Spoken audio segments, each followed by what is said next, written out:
जमाना बदलने को आया मगर नागेदर बाबू आज भी अपने बाप दादाओं के विचारों पर चलते आ रहे थे।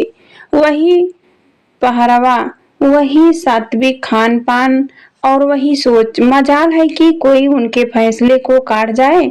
उनके बड़े भाई तक उनकी बात काटने से डरते थे। परिवार साथ में ही था। शहर में रहकर संयुक्त परिवार चलाना भी अपने आप में बड़ी बात है। वैसे लोग ही कितने थे। नागेदर बाबू खुद और उनके दो बच्चे, बड़े भाई के कोई औलाद नहीं थी तो वे मियाँ बीबी ही थे और अपने अंतिम समय को काट रही एक बूढ़ी अम्मा। नागेदर बाबू की धर्मपत्नी सालों पहले गुजर गई। तब से उनकी भाभी ही बच्चों की देखभाल करती थी। अच्छा खासा व्यापार है, मतलब भर से ज्यादा ही धन संपत्ति होगी। परिवार में भी खुशहाली और अपनापन बना रहता है। दिक्कत है तो बस एक ही बात की, बच्चे पिता से बहुत दुखी रहते हैं। वैसे तो बच्चों को हमेशा ही माता पिता से शिकायत रहती है मगर नागेदर बाबू के बच्चों को कुछ ज्यादा ही शिकायत है। हो भी कैसे ना, उनके नियम कानून ही इतने सख्त हैं कि कोई भी अगुता जाए। बच्चे तो आजाद पंछी की तरह उड़ना चाहते हैं, चहकना फुदकना चाहते हैं, मगर यहाँ बच्चों को काम भर की आजादी है। चाहे प्रलय आ जाए मगर दोनों बच्चों को शाम होने के बाद घर से बाहर रहने की मंजूरी नहीं मिलती। नागेदर बाबू ने बेटे और बेटी में भेदभाव नहीं रखा। इस मामले में दोनों के लिए एक जैसे ही नियम कानून है। माधवी राघव से 3 साल बड़ी है। राघव 12वीं में है और माधवी बीए पार्ट 2 में पढ़ती है। घर से कॉलेज, स्कूल और स्कूल से सीधा घर, और कहीं रुके तो खैर नहीं। बेटा बिगड़ ना जाए इस डर से सख्ती, और बेटी के लिए तो जानते ही हैं कितने डर भरे पड़े हैं समाज में। ऊपर से एक कमबख्त माधवी है भी तो इतनी सुंदर, कोई देख ना ले नजरें फेविकोल सी हो जाती है, चेहरे से हटने का नाम ही नहीं लेती। जब कभी ताई नजर उतारते हुए कहती है कितनी सुंदर है रे मेरी बिटिया, तब लंबी सी आह भरकर माधवी जवाब देती है, अब आजादी बेच के सुंदरता लिए हैं, फिर कमी कैसे करते भगवान। कभी कभी सोचते हैं सुंदरता थोड़ी कम ही होती, बस आजादी थोड़ी ज्यादा मिल जाती। ताई के पास इसका कोई जवाब ना होता। कभी कभार तो वो अपने पति से कह भी देती, देवर जी ये ठीक नहीं करते बच्चों के साथ। छोटे थे तब तक सही था, लेकिन अब बड़े हुए इतना भी क्या बांध के रखना। न किसी दोस्त से मिलना, न बाजार अकेले जाना, दीन दुनिया कैसे देखेंगे। पति देव के पास एक ही जवाब होता हर बार, हाँ सही तो ना नहीं है। लेकिन नागेदर जो करता है सोच समझ के ही करता है। इस जवाब पर ताई पहले कुछ देर तक उन्हें गुस्से में देखती और फिर भनभनाती हुई चल देती वहां से। इतना तो कभी बाप से नहीं डरे जितना छोटे भाई से डरते हैं। राघव को अभी इतनी दिक्कत नहीं थी। वो हमेशा से एकांत पसंद था, जितना मिल जाए उतने में खुश। वैसे भी उसे तो बाहर ही पढ़ने जाना था, और बाहर कौन सा पिताजी साथ साथ जाएंगे। असल दिक्कत माधवी को थी। वो आगे पढ़ने बाहर जाना चाहती थी, दुनिया देखना चाहती थी, नए दोस्त बनाना, खूब सारी मस्ती करना, ये सब उनकी ख्वाहिशें थी जिनके पूरा होने की कोई उम्मीद नहीं दिख रही थी। खैर जिंदगी ऐसे ही चल रही थी।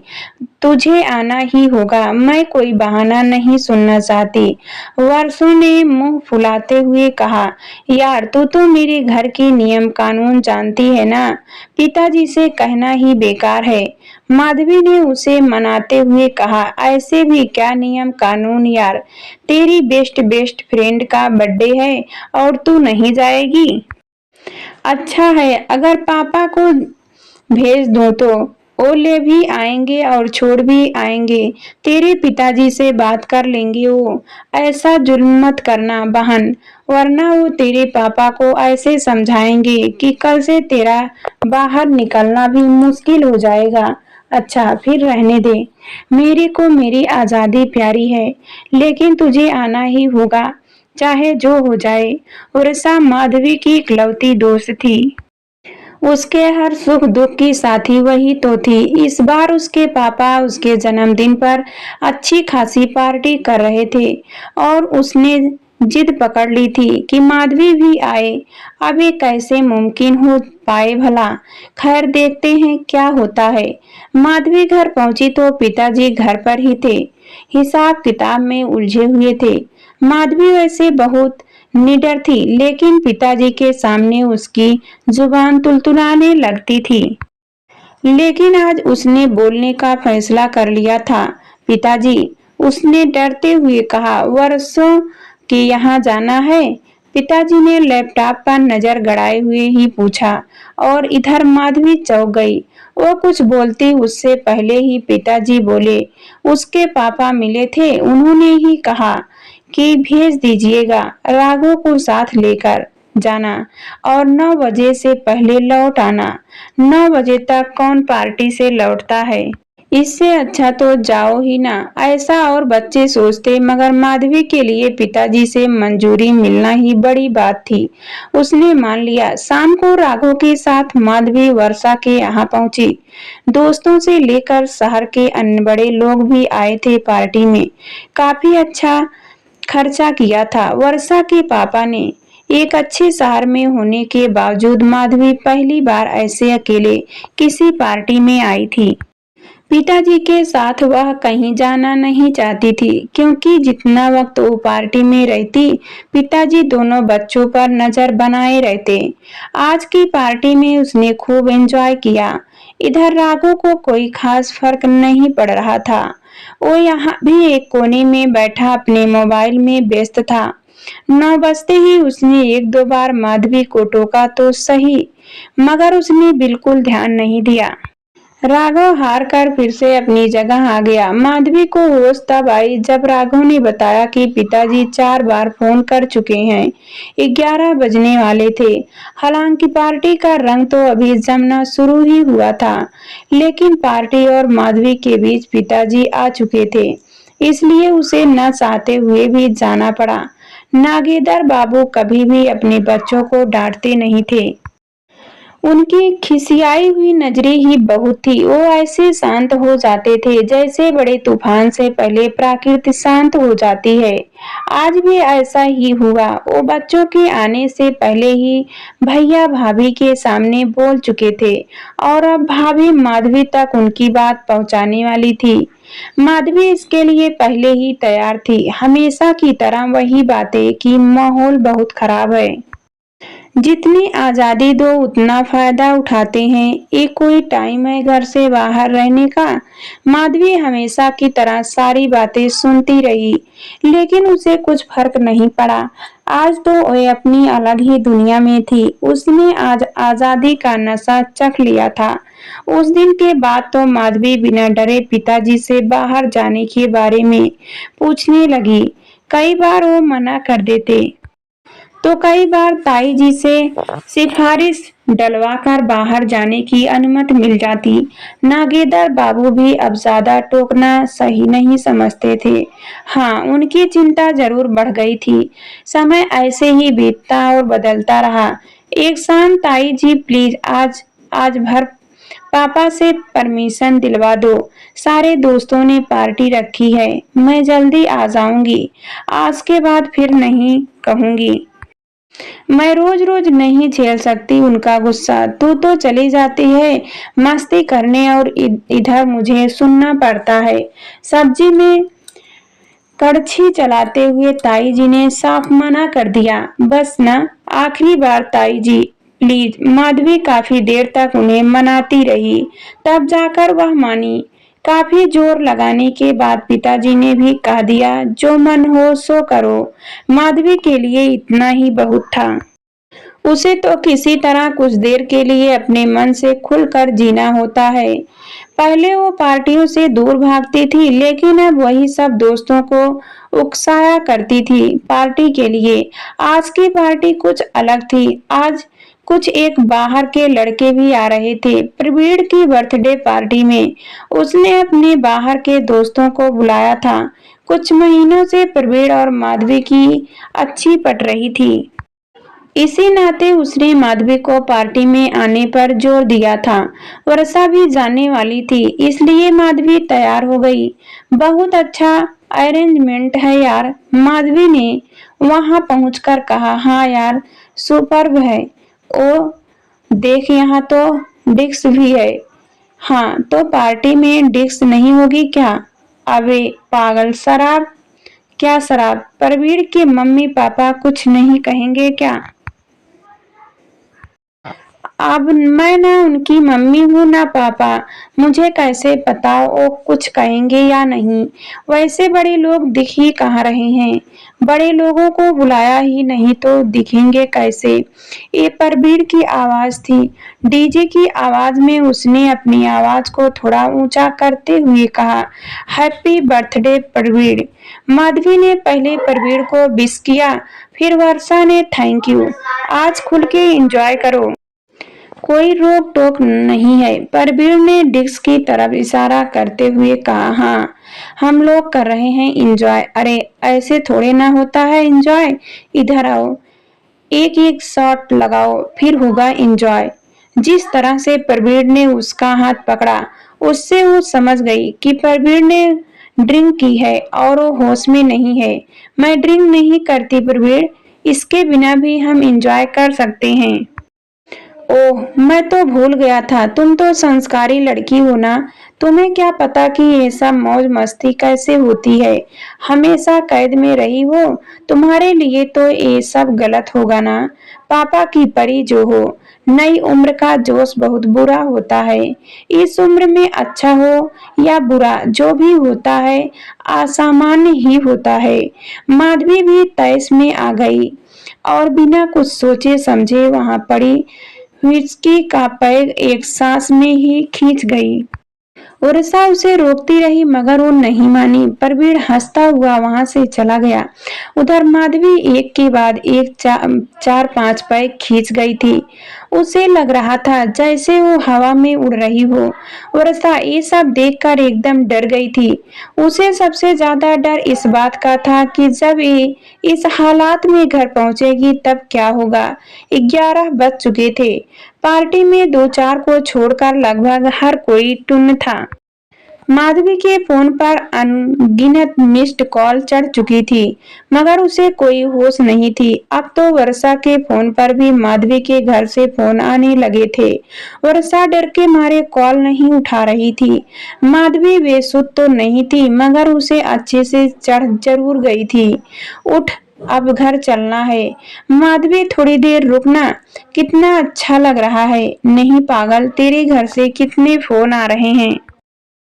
बस ना थोड़ी देर, मैं थोड़ा डांस कर लूं ना। वर्षा उसे समझा ही रही थी कि तब तक उसके घर से फोन आ गया। यहाँ डीजे की आवाज बहुत तेज थी, इसलिए वो बाहर की तरफ निकल गई।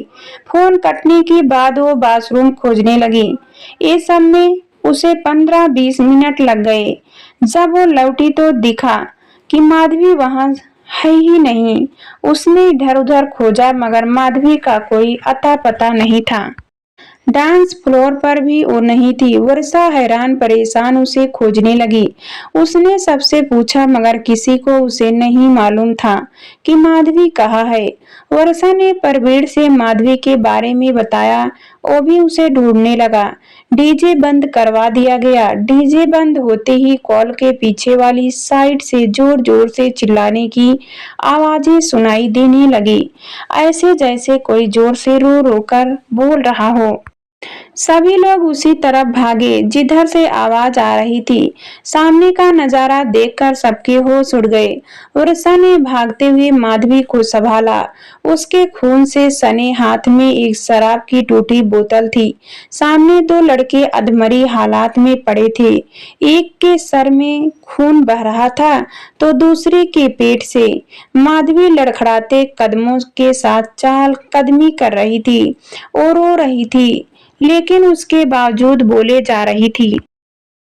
तुम लोगों की वजह से मेरे जैसी लड़कियां खुली हवा में सांस लेने के लिए तरस जाती हैं। तुम जैसों के डर से मन के कपड़े नहीं पहन सकते, मन का घूम नहीं सकते, अकेले बाहर नहीं जा सकते। सब तुम जैसे गिद्धों की वजह से। मैं अपने पिताजी को गलत मानती, लेकिन वो या उनके जैसे बाप क्या करे जब उन्हें पता हो कि तुम जैसे भेड़िया बाहर घात लगाए बैठे हैं। एक बाप अपनी बेटी को तिजोरी में काले धन की तरह न दे तो क्या करे? कौन दे तुम जैसे दरिंदों को खुला न्योता? बताओ, अब तुम जैसे के डर से भगवान लड़कियां बनाना छोड़ दे? जब मन किया तेजाब फेंक दिया, जब मन किया जला दिया, गोली मार दी, रेप कर दिया। डर नहीं लगता कि तुम्हारी भी कोई बहन होगी, कोई बेटी होगी? क्या सोच कर करते हो ये सब? माधवी ने वहां सबको सुन कर दिया था। दो ही चीजें चल रही थी इस वक्त, एक माधवी की जुबान, दूसरा लोगों के मोबाइल कैमरे। चल माधवी यहाँ से। वर्षा ने लोगों को वीडियो बनते देख उसे वहां से हटाने की कोशिश की, लेकिन उसने हाथ झटक दिया। नहीं यार, बोल लेने दे, कब से घुट रहा है अंदर से ये। आज इनको जान लेने दे कि इनके कुछ देर का मजा हम लड़कियों के लिए कितनी बड़ी सजा है। जानते हो, वो जो आए दिन कोख में मार दी जाती है या जन्म लेते गटर में बहा दी जाती है ना, वो सब तुम्हारी वजह से। उनके हत्यारे भी तुम ही हो। तुम्हारे ही डर से लोग लड़कियां नहीं पैदा करना चाहते। तुम्हारा ना मर जाना ही अच्छा है। इतना कहकर माधवी टूटी हुई बोतल लेकर आगे बढ़ी हुई ही थी कि सबने उसे रोक लिया, वरना वो लड़कों आज ही खत्म थे। माधवी उन्हें पुलिस के हवाले कर देते हैं थे। मैं अभी बुलाता हूँ पुलिस, तुम अब घर जाओ आराम से। परवीन का सारा नशा उतर गया था। वो बस किसी तरह इस माधवी को घर भेजकर इस झमेले से निकलना चाहता था। चुप, तुझे क्या लगता है जो लड़कियां शराब नहीं पीती वो आजाद नहीं है? क्या शराब पीना आजादी का सर्टिफिकेट है? तेरे जैसों के हिसाब से तो देश को आजाद कराने वालों को खून नहीं शराब बहानी चाहिए थी। ले देख, मैंने पी ली शराब, देख मैं अब आजाद हूँ। दो को निपटा दिया, चल अब तुझे भी निपटाती हूँ। माधवी इस बार परवीन की तरफ भागी। वर्षा ने बड़ी फुर्ती से उसे पकड़ा और उनके हाथ से कांच का टुकड़ा लेकर दूर फेंक दिया। परवीन की इतने में ही हालत खराब हो गई। उसने अपने ड्राइवर से वर्षा और माधवी को छोड़ आने को कहा और खुद उन लड़कों को अस्पताल ले गया जो माधवी के हाथों अधमरे हुए थे। वर्षा ने बड़ी मुश्किल से माधवी को संभाला, उसके हाथ धुले और कपड़ों से खून के छींटे मिटाने की कोशिश की, लेकिन खून ज्यादा ही लग गया था। माधवी का हाथ भी कट गया था, लेकिन उसकी उसे कोई होश न थी। वर्षा को कई सारी चिंताओं ने घेर लिया था। वो उसके पिताजी को क्या कहेगी? उन लड़कों को कुछ हो गया तो क्या होगा? और सबसे बड़ी बात, अगर वीडियो वायरल हो गई तो माधवी के लिए अलग मुसीबत हो जाएगी। उर्सा माधवी को लेकर उसके घर पहुंच गई। 12:30 बजने वाले थे। नागेंद्र बाबू दरवाजे के पास ही बेचैनी से चहलकदमी कर रहे थे। उनका गुस्सा चरम पर था, जो उनके चेहरे से झलक रहा था। देख लिया आप सबने, छोड़ देने का यही नतीजा होता है। भगवान जाने कहाँ है, कैसी है, फोन तक नहीं उठा रही। आने दीजिए, आज के बाद घर से निकलने नहीं देंगे। नागेंद्र बाबू बोले जा रहे थे और बाकी सब उन्हें चुपचाप सुन रहे थे। सबको डर था कि आज माधवी बहुत डांट सुनने वाली है, बल्कि मैं शर्मिंदा था। मुझे ये डर सताने लगा था कि कहीं तुम खुद में न घुटती रहो। यही सोचकर मैंने वर्षा से कहा कि तुम्हें बाहर ले जाए। अगर लोग बुरे हैं तो भला उनकी बुराई की सजा हम बेटियों को क्यों दें? बेटियां खुद इतनी सक्षम हो जाएं कि अपना बचाव कर सकें। उस दिन मुझे गर्व हुआ तुम पर ये देखकर कि तुम अपना बचाव कर सकती हो। अब तुम पर कोई रोक टोक नहीं होगी बेटी। अपनी समझ के हिसाब से जो सही लगे वो करो। यकीन है मुझे कि कभी कुछ ऐसा नहीं करोगी जिससे मैं फिर एक बार खुद को गलत समझने लगूं। माधवी कुछ कहने की हालात में नहीं थी। वो बस पिता के उस स्नेह को महसूसती रही जो आज से पहले उसके सामने नहीं आया था। क्या मैं भी गिटार सीख सकता हूँ? शाम को होती है क्लास 7 से 9 बजे तक। माधवी के लिए बंद रहे प्यार में से राघव ने भी अपना हिस्सा लेने की सोची। उसकी बात सुनकर सभी हंस दिए। नहीं, तुम बस पढ़ाई पर ध्यान दो, अगले साल कॉलेज में जाना तो सीख लेना। राघव ने मुंह लटका लिया और सब एक बार फिर से हंसने लगे। ये भी इस घर में पहली बार ही हो रहा था कि एक साथ सभी की हंसी गूंज रही थी।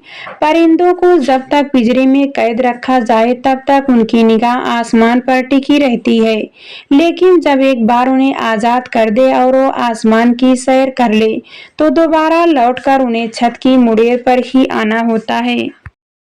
पर्दे के पीछे क्या है, ये जानने की उत्सुकता सिर्फ पर्दा हटने तक ही होती है। माधवी के आगे से भी अब पर्दा हट चुका था। आसमान उसके लिए खुला था। उसके लिए अब क्या अच्छा है और क्या बुरा, ये वो जानने लगी थी।